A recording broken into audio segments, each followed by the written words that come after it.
Olá, povo de Deus, a paz de Cristo Jesus. Estamos aqui para mais uma série de aula semanal de Escola Bíblica Dominical. Nós fornecemos aqui pré-aulas e subsídios para te favorecer, te ajudar aí na sua escola, na sua sala de aula no próximo domingo. Hoje nós vamos estudar sobre um assunto importantíssimo. Vamos falar sobre a idolatria na família ou o ídolo da família. Nós vamos abordar um assunto lá em Gênesis que envolve a família de Jacó e também na casa de seu sogro Labão, a saída deles envolvendo ídolo e por aí vai. E o outro assunto nós vamos falar sobre Juízes, falando de Mica e sua mãe, envolve também seu filho e toda essa história do ídolo na família. O que é ídolo? Qual a importância e para que serve o ídolo? Por que as pessoas idolatram? Porque as pessoas têm desejo por possuir um ídolo. O que é ídolo? Muito bem, nós vamos falar aqui em poucas palavras, de forma objetiva, mas queremos deixar esse subsídio para você. Amém? Eu só quero deixar aqui o texto áureo para você, mas quero te fazer lembrar que é necessário, é importante que você se inscreva no canal, comente, compartilhe com seus amigos e não deixe de deixar o seu like. Isso é muito importante, porque deixando o seu like, o YouTube, esse aplicativo vai entender que esse trabalho é relevante e vai enviar para mais pessoas. Nós estamos aqui na Assembleia de Deus, na rua São Geraldo, em Bom Sucesso, aqui no Rio de Janeiro. Esta igreja é presidida pelo nosso querido pastor Eliseu Alves, aquele que também preside a nossa convenção CEADERJ. Amém? Estamos aqui servindo a Deus e servindo o ministério também na superintendência da Escola Bíblica Dominical. E queremos fazer parte da sua história aqui através dessa ferramenta que nós julgamos ser muito importante. O texto áureo diz assim, filhinhos, guardai-vos dos ídolos. Amém? Isso aqui está escrito na primeira epístola de João, capítulo 5, versículo 21. Amados, aqui em Gênesis 31, a partir do versículo 17, é isso mesmo, a partir do versículo 17, 18, 19, 33, 34 e 35, vai abordar um assunto muitíssimo importante. Nós conhecemos a história de que Jacó, quando chegou na casa de seu sogro Labão, ele trabalha 14 anos pelas suas filhas. Primeiro trabalha 7 anos por Raquel, mas é enganado, recebe Lia. Depois trabalha mais 7 anos por Raquel. Aí sim, casa-se com Raquel, tendo Jacó agora 2 esposas. Trabalha mais 7 anos, fazendo uma totalidade aí de 21 anos. Depois desse 21 ou desses 21 anos, Jacó prospera naquela terra e Jacó resolve sair da terra de seu sogro Padã-Arã, de seu sogro Labão, a terra Padã-Arã, voltando para a terra de Canaã.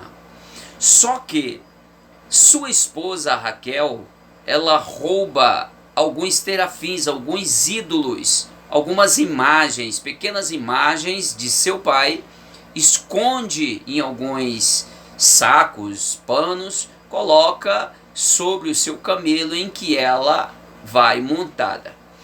E nós vamos conhecer essa história, o desdobro dessa história. Isso provoca um dissabor muito grande, porque percebendo Labão que Jacó tinha se retirado da sua terra, da sua presença, levando tudo que tinha, as suas filhas, que no caso são as esposas, e ele descobriu que também foi roubado esses ídolos dele. Então o que ele faz? Ele vai atrás de Jacó.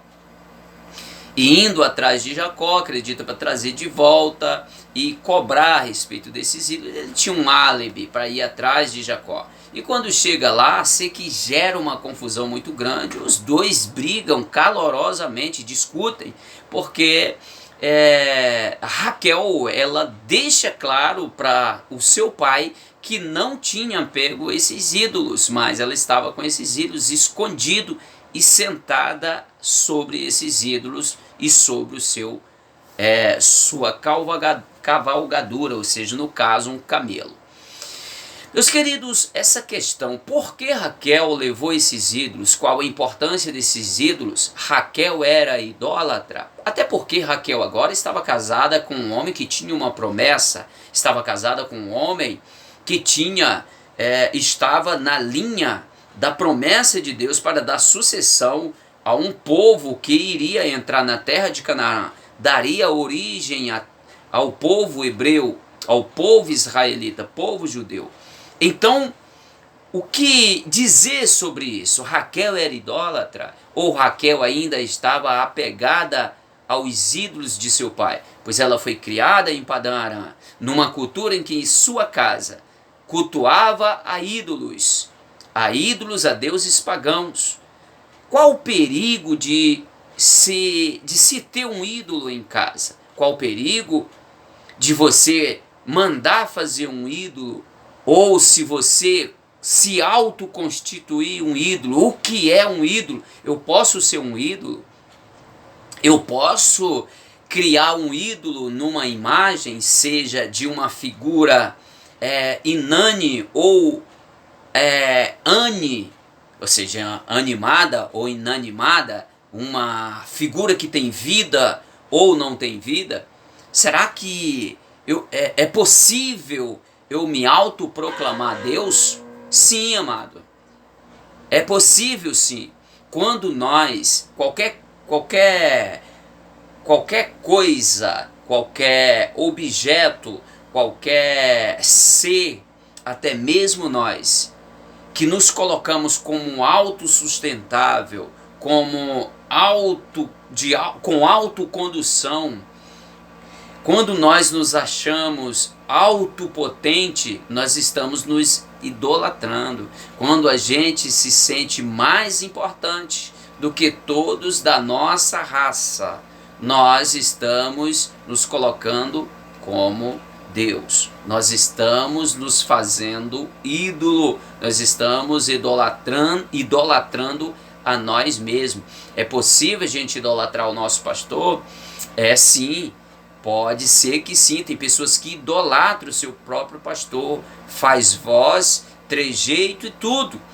Mas devemos, amados, saber conduzir a situação na nossa vida.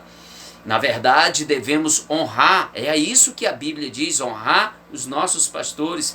Devemos amar a nós, assim também, devemos amar o próximo como a nós mesmos, é uma forma controlada. Cuidado para não se fazer ídolo. Cuidado para não tomar pessoas ou objeto como ídolo. O apóstolo Paulo fala para a gente se abster dos ídolos.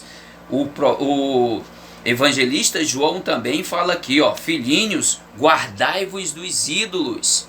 Os ídolos é um problema, é algo seríssimo, aborrece a Deus.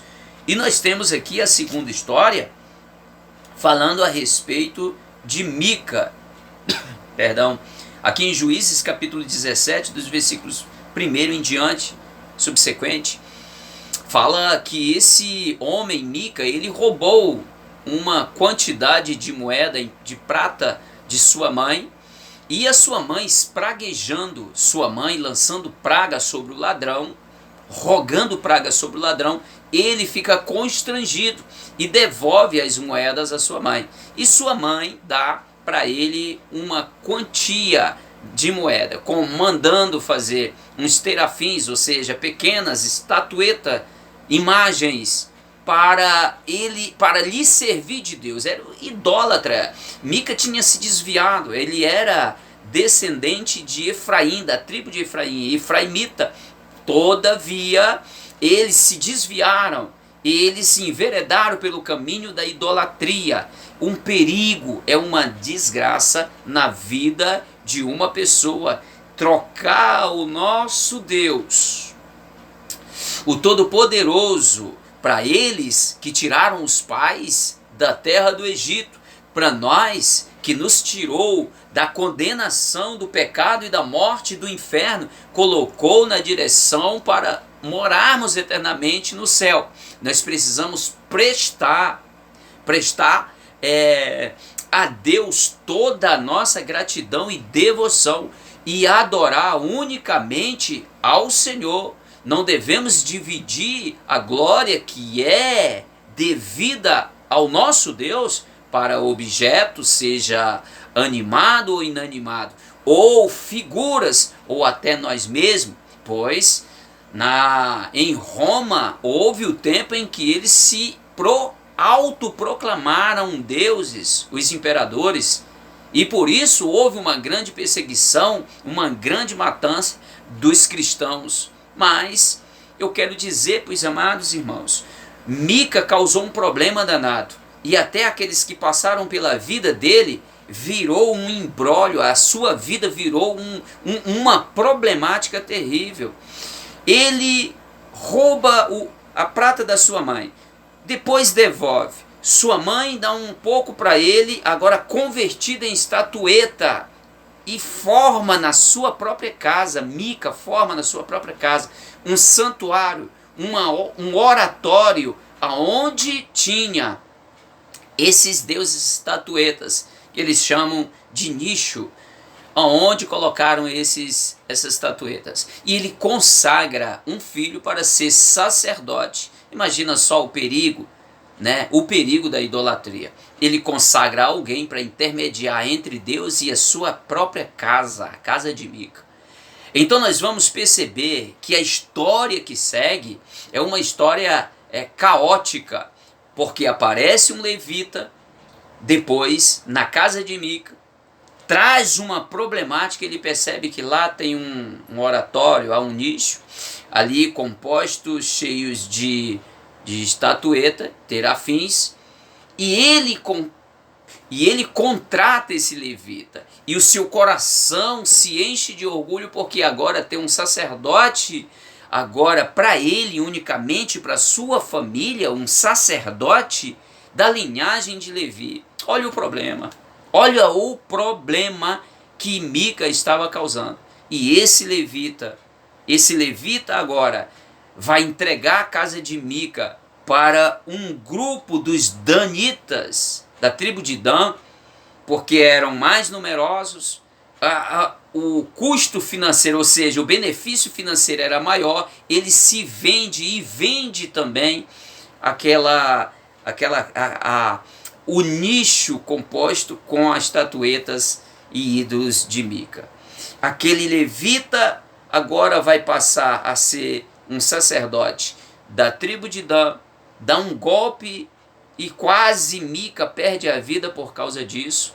E nós vamos encontrar lá na frente no livro dos Juízes, esse levita arrumando um problema tão grande, trouxe um problema tão grande, ele trouxe uma desgraça tão grande para dentro de Israel, amados, que ele, levando uma concubina, ele chega num determinado lugar e os descendentes de Benjamim, eles possuem a força a ponto de matar aquela concubina dele. E ele denuncia depois as demais tribos de Israel. Chega ao conhecimento dos príncipes das outras tribos de Israel. O que acontece? Eles vão lá e punem severamente a tribo de Benjamim. Amados, como diz o salmista, um abismo chama outro abismo e devemos ter cuidado. Vamos prestar atenção com isso. Paulo adverte sobre essa questão. Abstenha-se dos ídolos. Cuidado com os ídolos, cuidado com a idolatria. Cuidado com aquilo que você coloca acima ou igual a Deus. Cuidado para os teus olhares não te levar a desviar-se do propósito de Deus. Meus queridos, vamos ter cuidado. Ídolos na família. A nossa família é de Jesus. Quem intermedia ou o intermediário da nossa comunhão com Deus hoje é o Espírito Santo. Precisa sempre ser o agente da Trindade, porque Ele é Deus. Somente o Senhor é Deus. distinto em 3 pessoas, em ocasião específica, fazendo o que foi necessário e fez, e por isso para nós é o suficiente. O Senhor é o nosso único e verdadeiro Deus. E nós não passamos de pessoas que somos gratas por ter sido reciclado. Essa palavra traz um pouco de desconforto, essa questão do reciclar, mas é exatamente isso. Éramos como lixo e o Senhor nos resgatou. Escolheu, limpou, tirou, arrancou de nós a melhor parte, a melhor essência de nós e aproveitou para fazer o melhor em nossa vida, na sua vida, na minha vida, na nossa vida, na nossa casa. A sua família é de Jesus. Não deixe a idolatria entrar lá. Deus abençoe e até lá. Até a próxima, assim querendo Deus.